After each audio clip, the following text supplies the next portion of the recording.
That's the hangout. Okay, team. Hey, how cool is this? We've got Stephanie Joliff. Now, Stephanie, this is the first time for us to use Google Hangout. Boom. First time to use Google Hangout, so I am going to push you to correct me, to brag on yourself and your program and your kids. I will tell you that, what is it, Stephanie, 7 times Model of Innovation chapter? 8, yeah. 8. Say, all right, see, 8. I have a hard time keeping track. To my knowledge, the only chapter ever to be a finalist in all 3 divisions and the Model of Excellence in the same year. Also, Woman of the Year for Ohio Agriculture. Are you past president or president of Ohio Ag Teacher Association now? I'm past president now. Man, see, time flies when you're having fun, gang. So, past president of the Ohio Ag Teacher Association, and you might ask her, the program did something pretty cool with it. Was it the Cincinnati Bengals with the NFL? Yes, we did. Is that Power Up, Fuel Up? Just letting you know these kind of examples. This is the part, and I'm going to step back and just let her share. Stephanie, would you please tell them how many students go to Ridgemont High School? Our high school graduated about 40 a year, so we're just under 160. 160 students. So when you we're really small. And learn, this is not some huge school doing these things. This is a small rural Ohio school. Stephanie, how many years have you taught agriculture? I'm in my 21st year of teaching, and of those 140 kids or 160 kids in the school, 110 of them are in ag. 110 are taking agriculture courses. Stephanie, how many children do you have? I have 3. Daniel, this is kind of new too. My twin daughters are freshmen in ag this year, and my son is a second grader.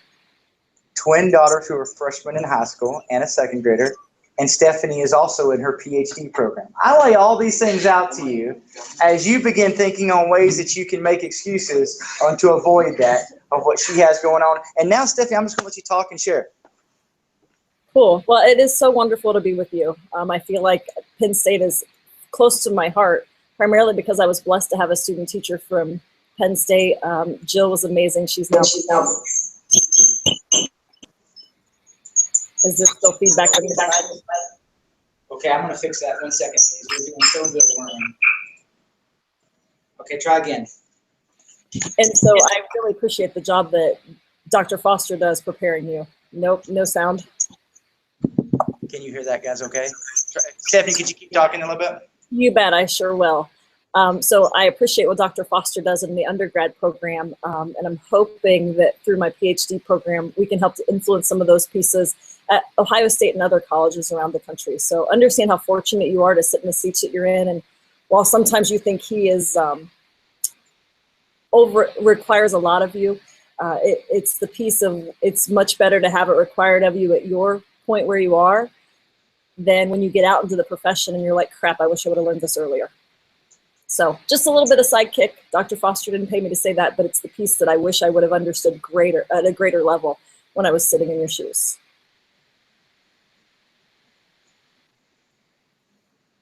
Do you want me to just roll right in, Dr. Foster, and begin? I really appreciate you sharing that, but yeah, I think we're good to go to begin. I think it'd be awesome. Okay, give me just a second to screen share. I'll get my presentation up and then I'll begin to roll.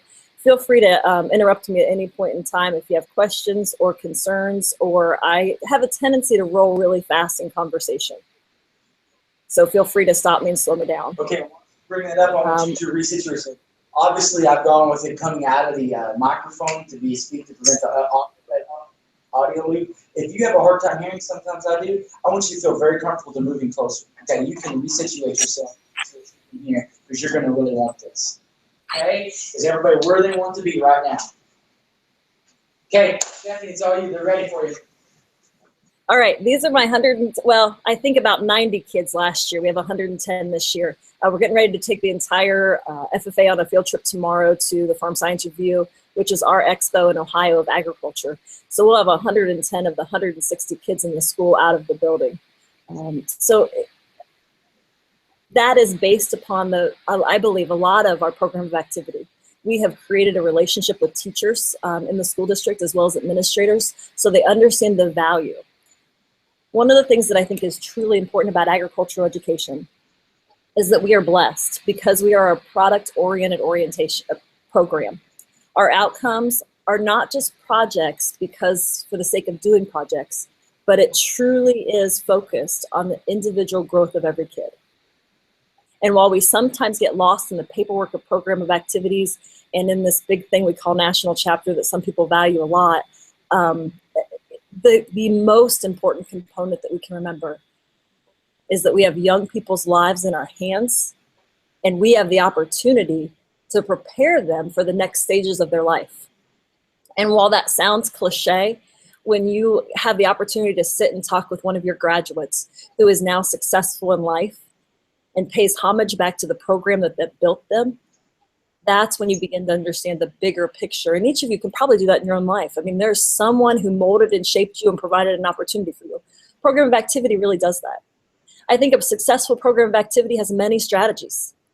One of the things that I think is the biggest challenge as I work with student teachers and teachers across the state and across the country is a good program of activities takes you from the sage on the stage to the guide on the side.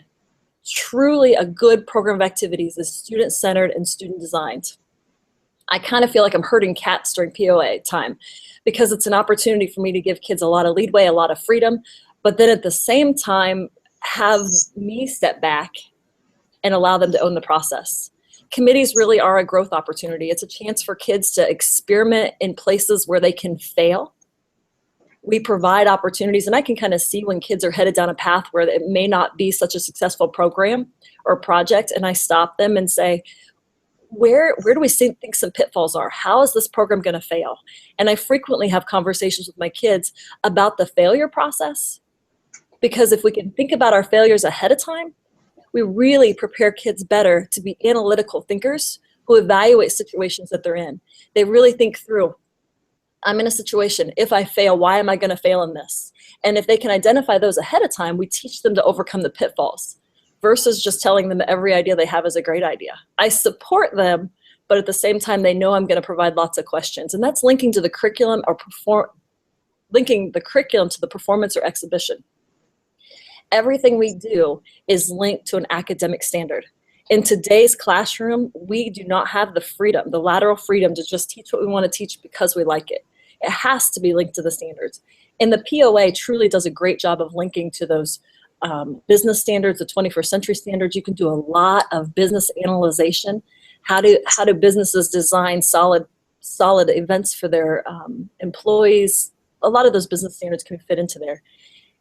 And I think the last one, bullet on this page, is really important. It's not just doing the work, it's teaching the organizational process.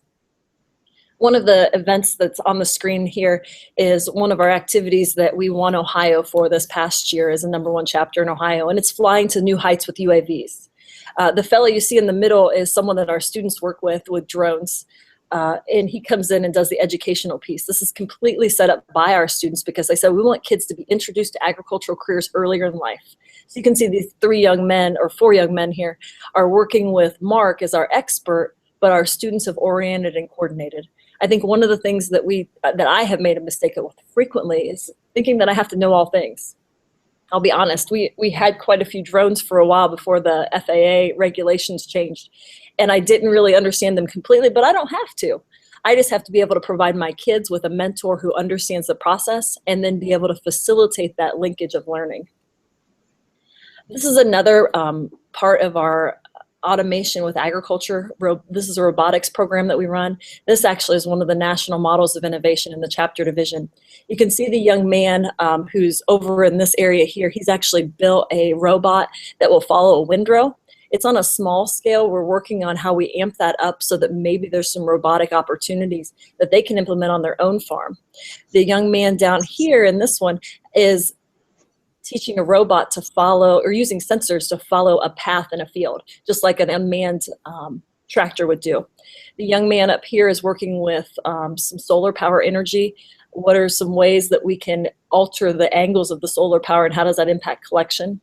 This young man here with cerebral palsy is working with another young man to test tire capacity and how tire size and tread wear on different surfaces impacts the movement of the tractor. And so this is an activity that is completely student driven.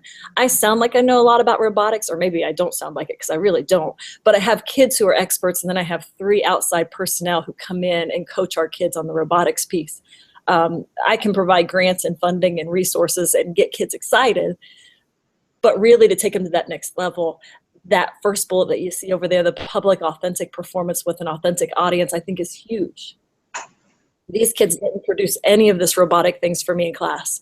They produced it to compete at the National Robotics Program, to present at the State Science Fair, and to teach younger kids about agriculture. It is that transfer of key knowledges and processes that I think is critically important. Not only are they learning about follow-through, teamwork, and robotics, but those same things can transfer right to the workforce. And we have intentional reflection conversations through POAs to talk about what you learned, how you're going to apply it, and what would you do differently next time. And that really links to the higher level questioning.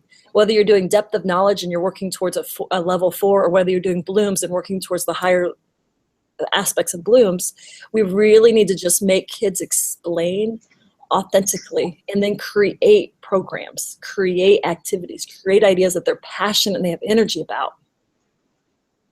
And that next one leads to that individual of the student. It's that novel idea stops being novel after time.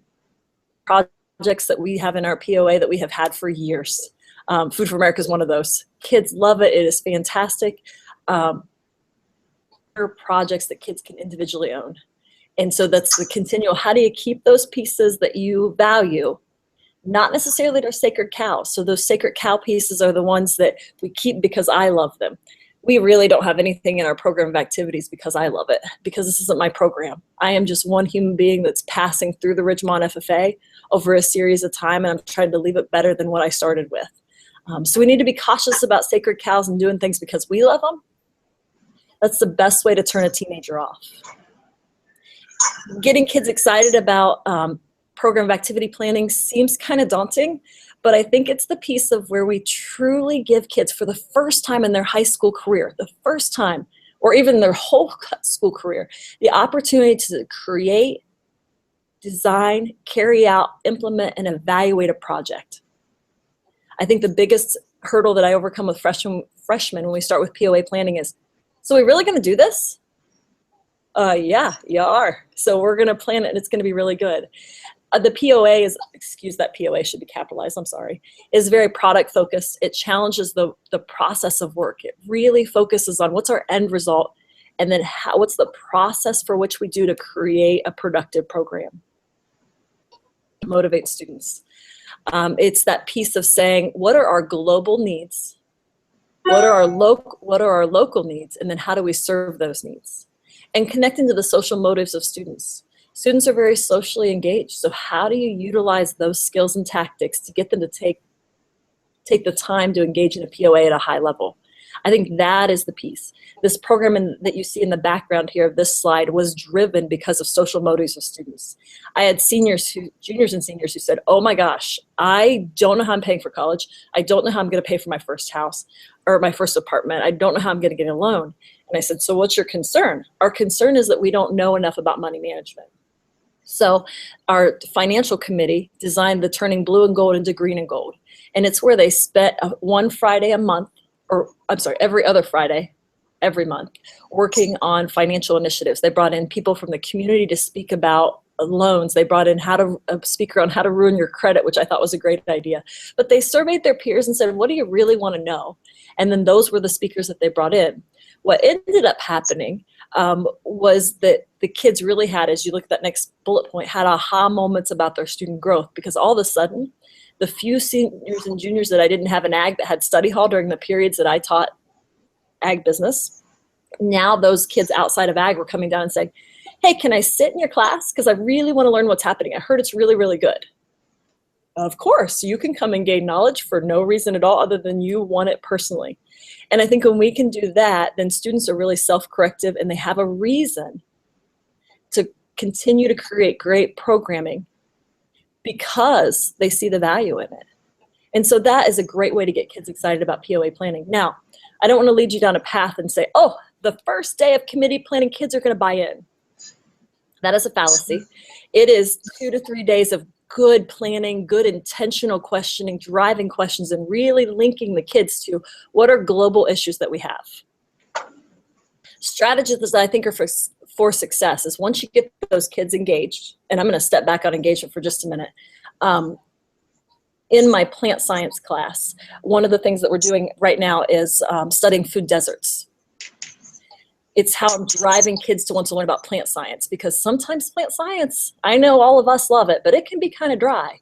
And so to engage a freshman who is 14, 15, and has more hormones than they have energy for learning is really a challenging piece. So we did a study on food deserts. Kids realized that in Ridgeway, Ohio, we are in a food desert. And so because of that, they started designing implementation strategies to reduce our food desert. Once they started designing those strategies, then they saw a need to learn how to grow plants because they realized they don't know how to grow plants. Now they have that felt need, as Dr. Hedges, one of the former teachers at Ohio State, used to say, that felt need to learn something. When you can create a felt need in a teenager and you get to their heart, you don't have to work that hard anymore. You just have to continue to create engaging moments to keep them along in the process. So some of the things that I use as strategies for success are on this page.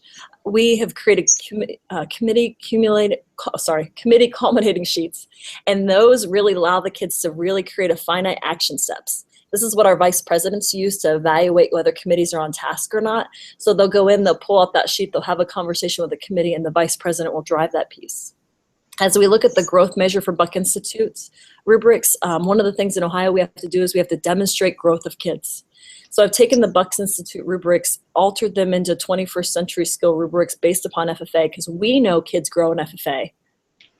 But to measure that on a test is really, really hard. So I use this rubric that evaluates the kid before the school year starts and evaluates them after the school year ends, and allows me to demonstrate growth of kids. Great conversations on home visits. When you talk about value of home visits, it's that ability to be able to measure growth with kids individually. Our FFA calendar, which also goes under our school calendar, which is fantastic because then parents get the link. I also post things too. If you follow me on Facebook, Twitter, Instagram, we post all those pieces because that's where our kids are.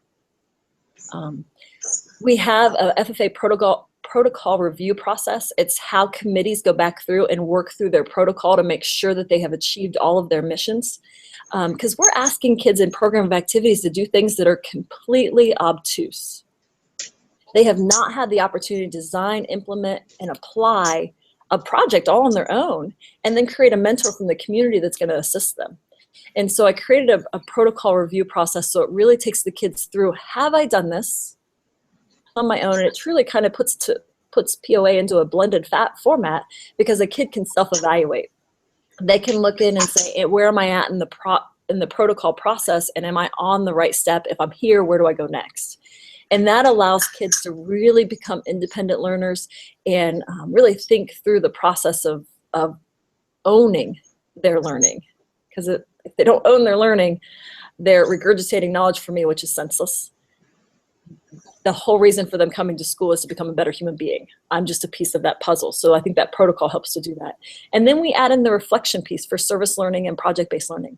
And when kids truly spend some time reflecting, they see value in what they do. So they look through that reflection, they work through reflections, and those come in a multitude of different avenues, and allows a kid to really say, wow, that project was a pain in my butt, but here's what I learned. Or, oh my gosh, this is the celebration that I have because this is what we just had a young lady last year take it upon herself to create blankets for Children's Hospital for children that are in the preemie ward. And so she was able to share that. They posted it back to social media, and still, and in college now, she just was reflecting back with me the other day. She shared the social media post with me and then gave a kickback and said, oh my gosh, I had no idea. I knew it was a good project, but I had no idea the difference it made in someone's life. So then we capture that, we share that with other kids, and we motivate kids to make a difference to make the world a better place. So all of those strategies are for success. Again, get that kid buy-in. And as soon as a kid opens their fist, so their fist is closed when they walk in the room, as soon as they open their palm and allow you in and allow you to help them to grow as a human being, through a program of activities, they see the value, parents see the value, the community sees the value. I think some characteristics for successful POAs, because I think this is part of your assignment as well as I look through that, is that it is student-driven. Community needs driven. We really should never do a project just because we like it. We really need to think about what does the community need and how do we help with that. A patient teacher allows kids' ideas to bloom. I am not going to act like that is an easy thing to do. It takes a bit to be patient on some days to say, we need to work through an idea. We need to think through this idea. Think of some of the greatest ideas you've ever created. They didn't occur in a classroom in 30 minutes because a teacher told you so. They occurred because someone was working through a process, asking you questions, really allowing that idea to blossom and then feed off of other people. Again, I truly believe they have to be connected to standards. Everything we do in the school system of today has to be connected to a standard. That doesn't mean it's dry. It just means that it has to be connected to a standard so that there is intentional education occurring for a kid. That's what parents' tax dollars are paying for, is for me to produce a better kid. It's my obligation to utilize those tax dollars well. And then organization focused on student growth. What I have here for you is the committee planning process that we do. And you can see the kids over here in my classroom. We just moved into this classroom last year, so love this place. But this is my ag classroom that looks out into the extended learning area. We have kids go through and do the future state first. So what related to their committee, so up here at the top will be their committee and the mission statement of that committee. I use the committees right off of the National FFA website. So there's nothing, I truly believe in those committees. They just reworked those and revamped those. The missions are still strong. So we put the mission up there and then we ask the kid, according to that program of activities, what should the future state be? When you're done with your committee for this year, how will things be better? What will happen? What will that look like? And that allows kids to do some really crazy visioning. And I love crazy visioning because sometimes those crazy visions are what we refine into some really cool pieces. Like the kid who said, I want to build a hay bind that's automated all by itself. Hear that and think, oh my gosh, we can't do that. But then in reality, it's that piece of saying, we can, we just have to do it in a different way than what my mind is visualizing. But that kid was right on. And so I had to get out of his way. The current state, currently what's going on in your committee. I have no problem if they bash the committee's work from the year before, as long as they are professional in their dialogue. So bash probably isn't the right word, but they critique the previous years. That's fine. What are the drivers that are going to allow them to go from their current state to their future state? Are the drivers, do they need money? Do they need time? Do they have networks? Do they have pieces? But it's making them think big picture. What do you have at your fingertips that can make this committee planning work well? And then come back to this restrainers. I think it's critical that we continue to teach kids. You can complain about a problem, that's fine, but you better have a solution in the system. So if we have a restrainer, we know it, now we can't complain about it, now we have to fix it. And so you can see over here, the kids here are in the middle, are creating their drivers and restrainers. They have their future state on the first side over here. Their mission statements are in the middle. Their current statement is here. And they're working on their drivers and restrainers. This is a group of freshmen from last year who did some really, really cool projects, primarily because that was their interest, and then they designed those. Additional thoughts on drivers and restrainers. I'll share this piece. And this piece is our archery in the schools program. About 4 years ago, we had a young man come and he loved archery. And he said, I think more kids should be exposed to archery. And I said, you need about $4,000, buddy. And he said, all right.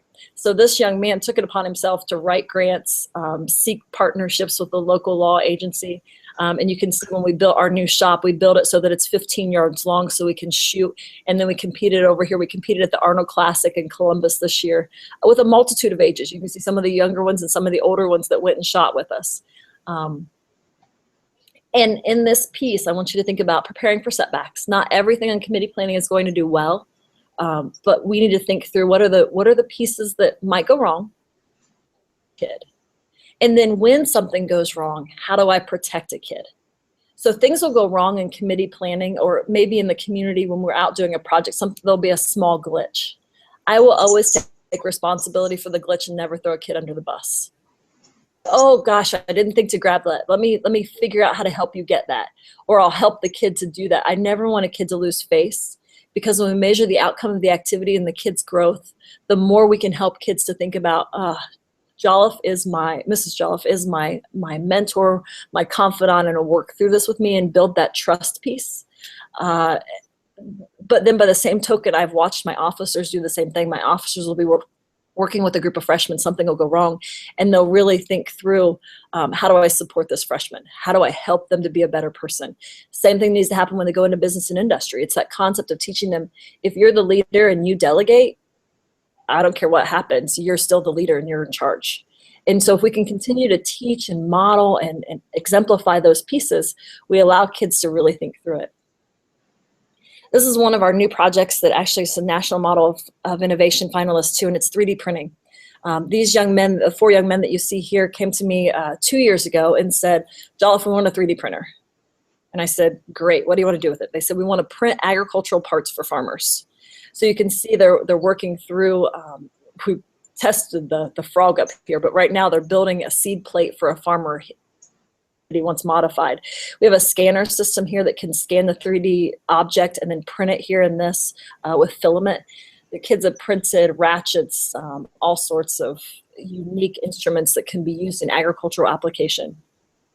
So that's another cool project that, again, kid-driven. I do not know a whole lot about 3D printing. Someone gave me some grant money that didn't have any ear tags to it, and so I gave these kids $4,000 to go shop for equipment.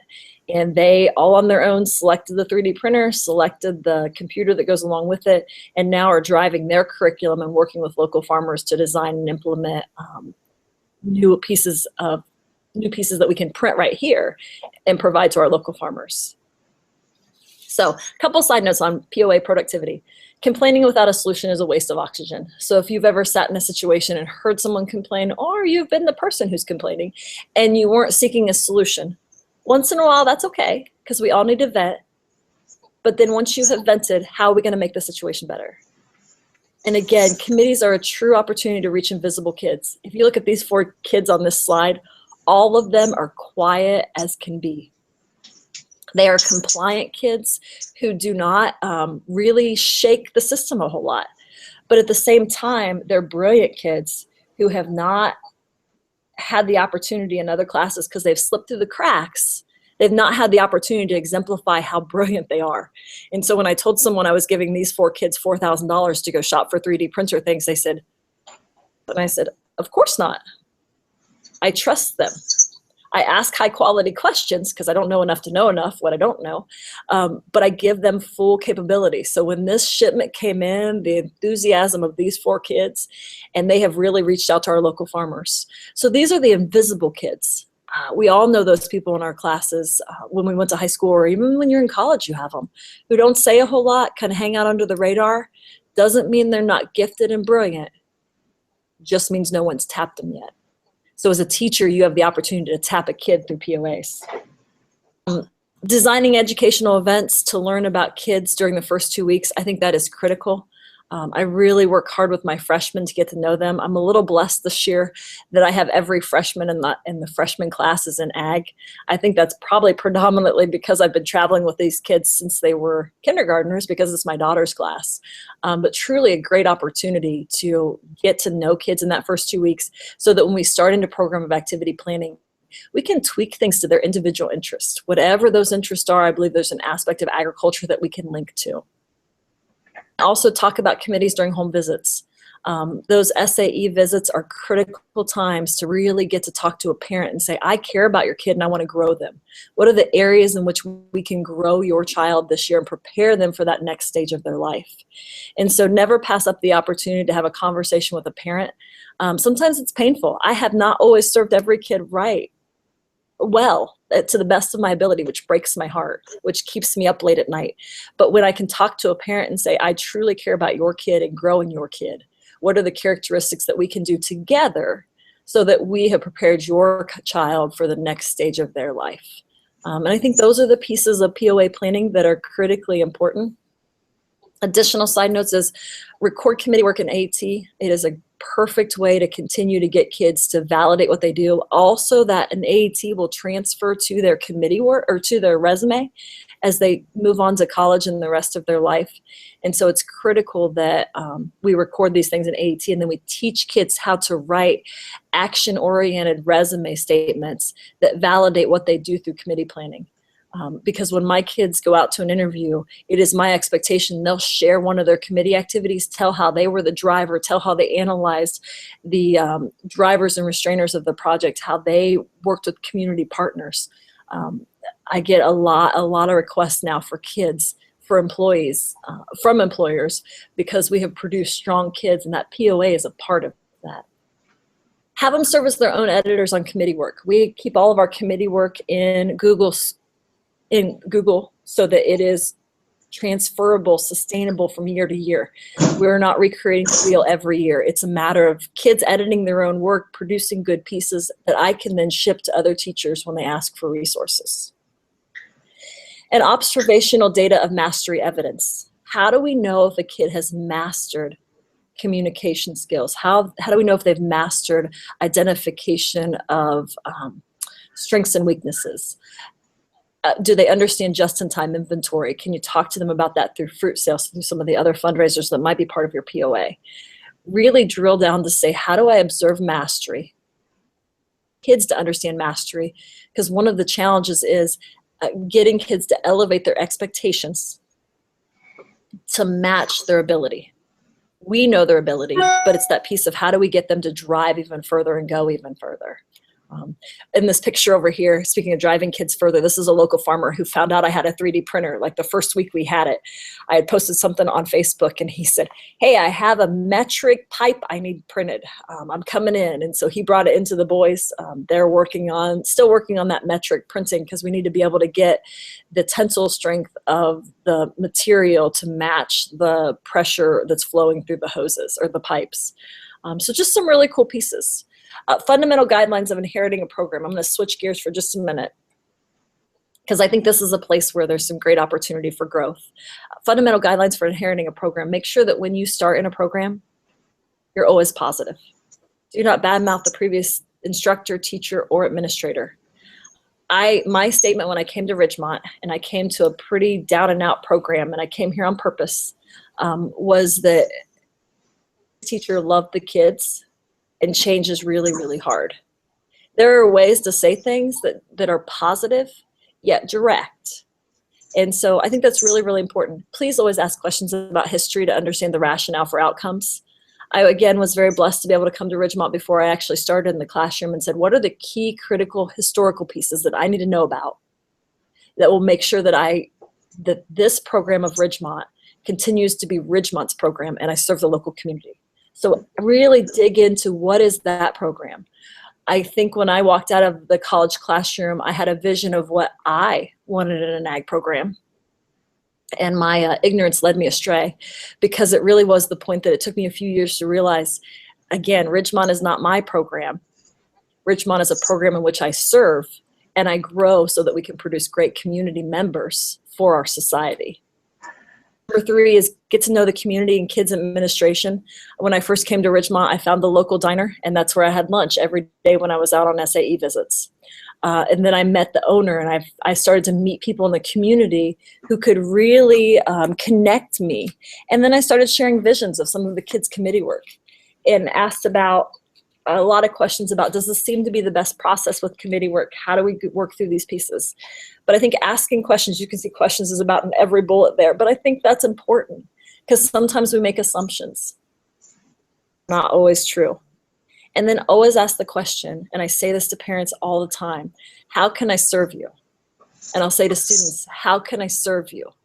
Your parents' tax dollars are paying me to come here and spend 8 hours a day to make you a better human being. How do I do that? Those are just some of the inheriting things that I think are critically important. This young lady that's in this picture here in the green components, she'd been to the food pantry she was a key component in this project. She'd been to the food pantry. She realized the shelves were pretty empty. They were at about 20% of filled, because this other side of the pantry you can't see is just about empty. And she said, we need to create something that fills the pantry shelves in the off season. And the off season is that February, March, April. So she created a student versus dodgeball staff meeting, dodgeball game on February 28th, and organized it with the kindergarten to 12th graders and created it or collected enough items to put the pantry shelves at 125% of fill.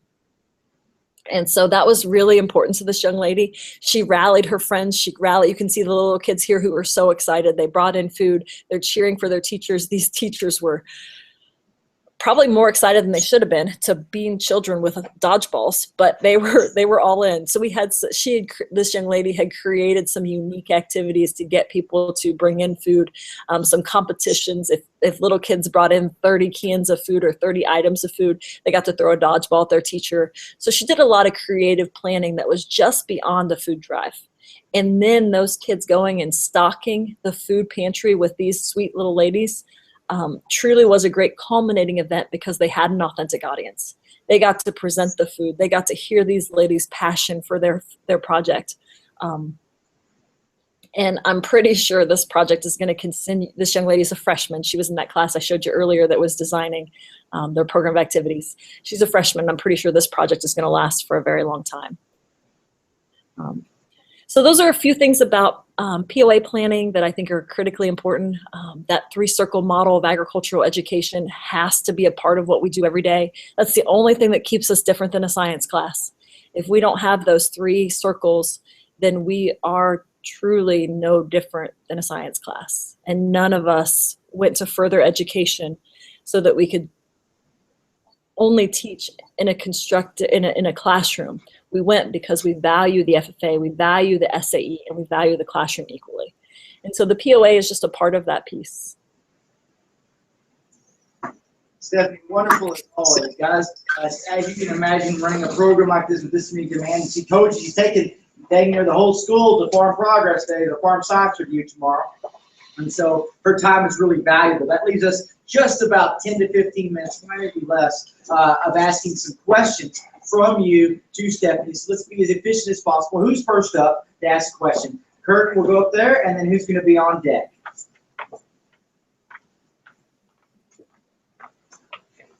Hi, Stephanie. I'm Kurt. I'm a junior at Ag Ed. So my question is, with such a high participation, enrollment rate in FFA for your school,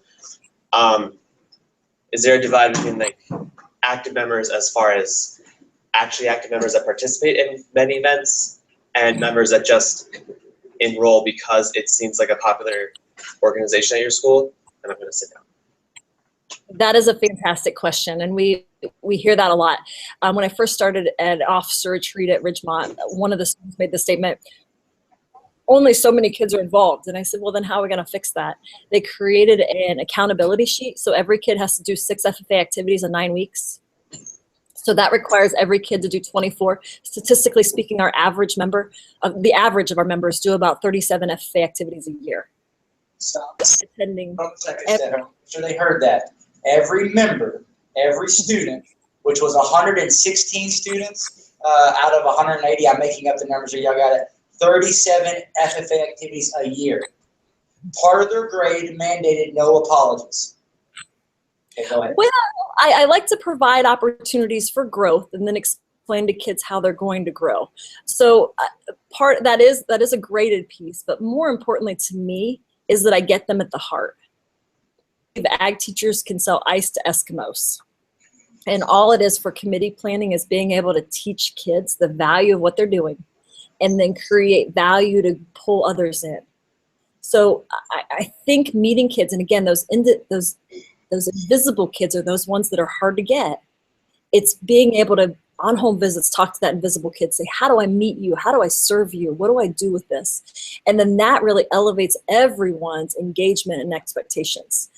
It's my expectation everyone is actively involved, and they know that.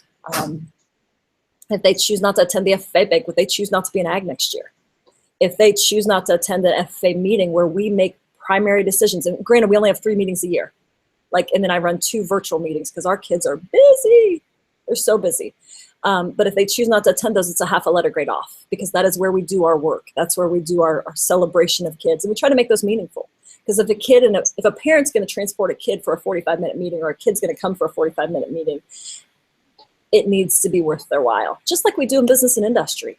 And a lot of what I do is modeled after business and industry, and I continually tell kids that. Sorry, we're switching classes.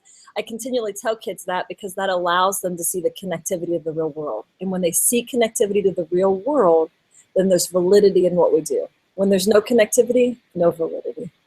And so key point, I want to make sure you heard her say, traditional chapter stick, the meetings being the most important thing.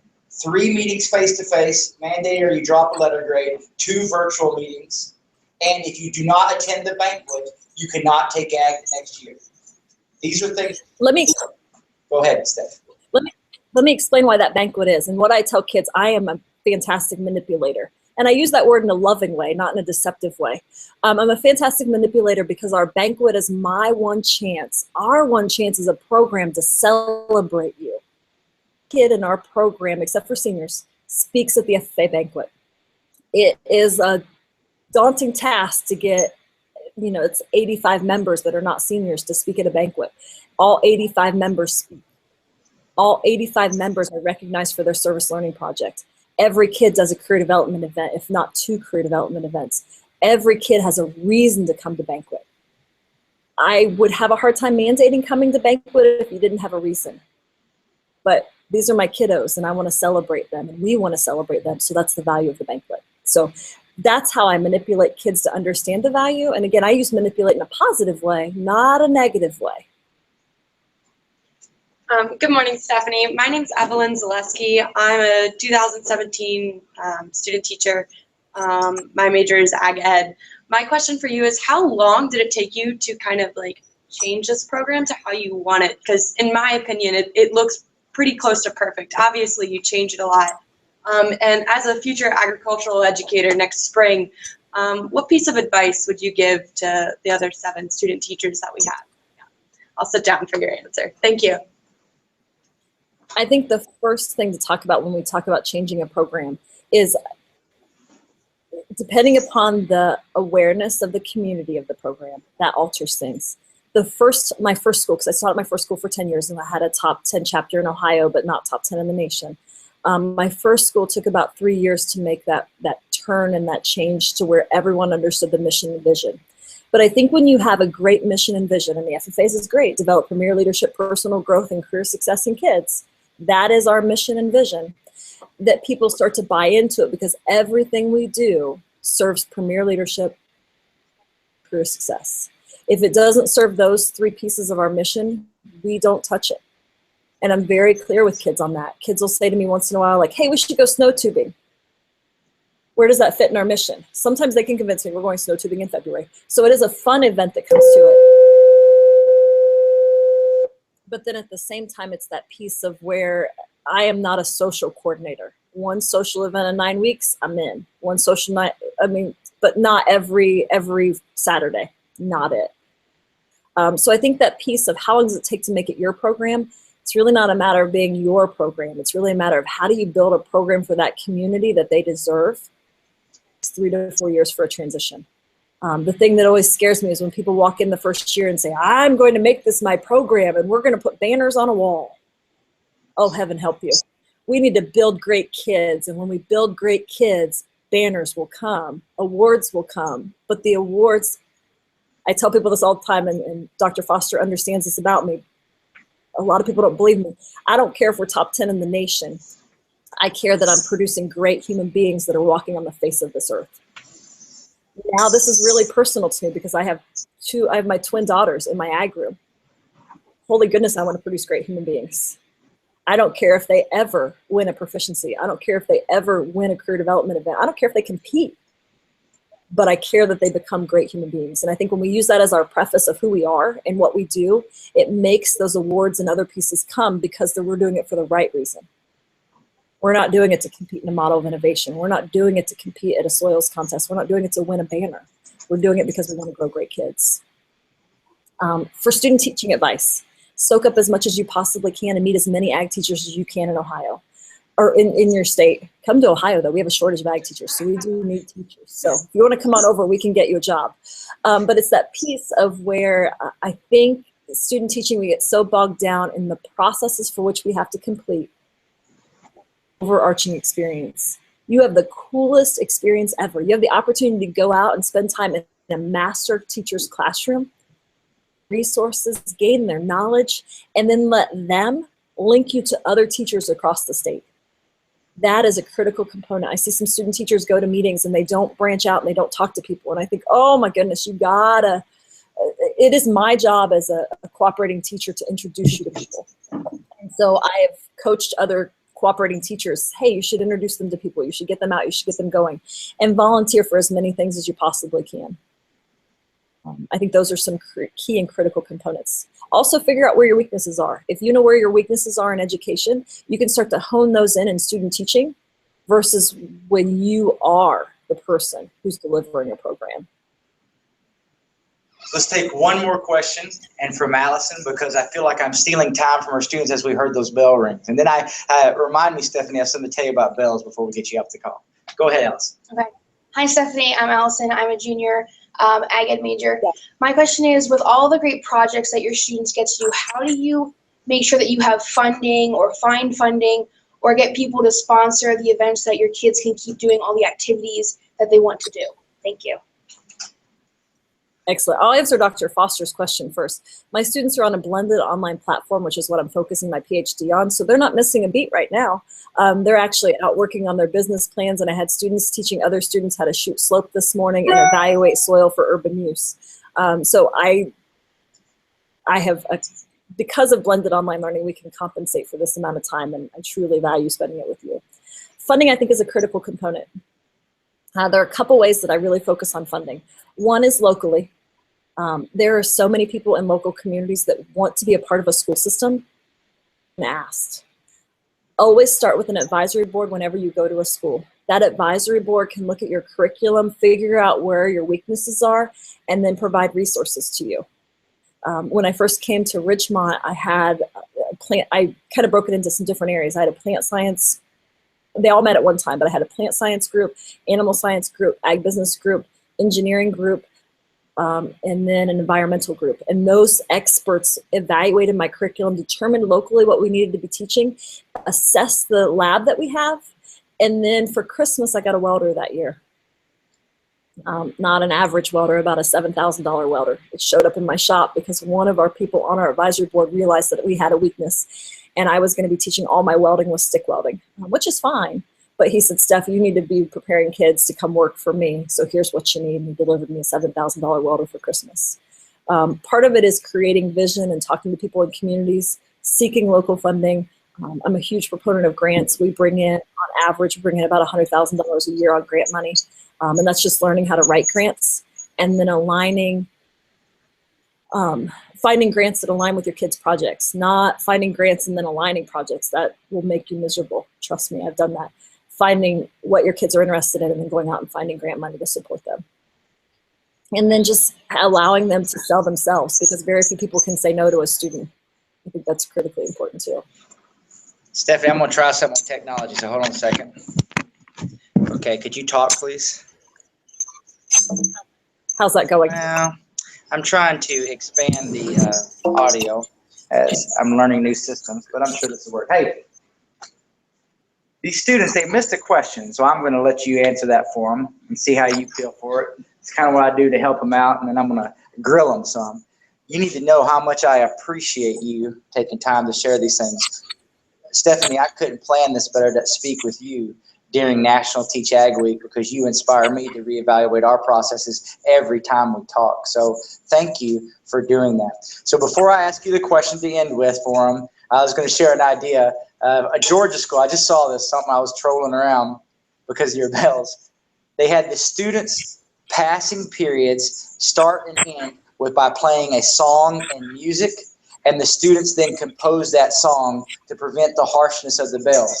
That's the kind of idea that I know you go put into a superintendent's head with a brand new beautiful school at Ridgemont, something that y'all might enjoy and think about as you contribute to your music arts program as well. Here's the question, Steph. Who will ask? I read my notes. You're laughing at me because I wrote the note and nobody did it.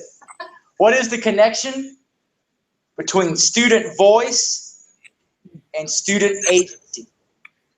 So when we think about student voice and student agency, what is the connection and what tools do we have at our disposal as agriculture educators?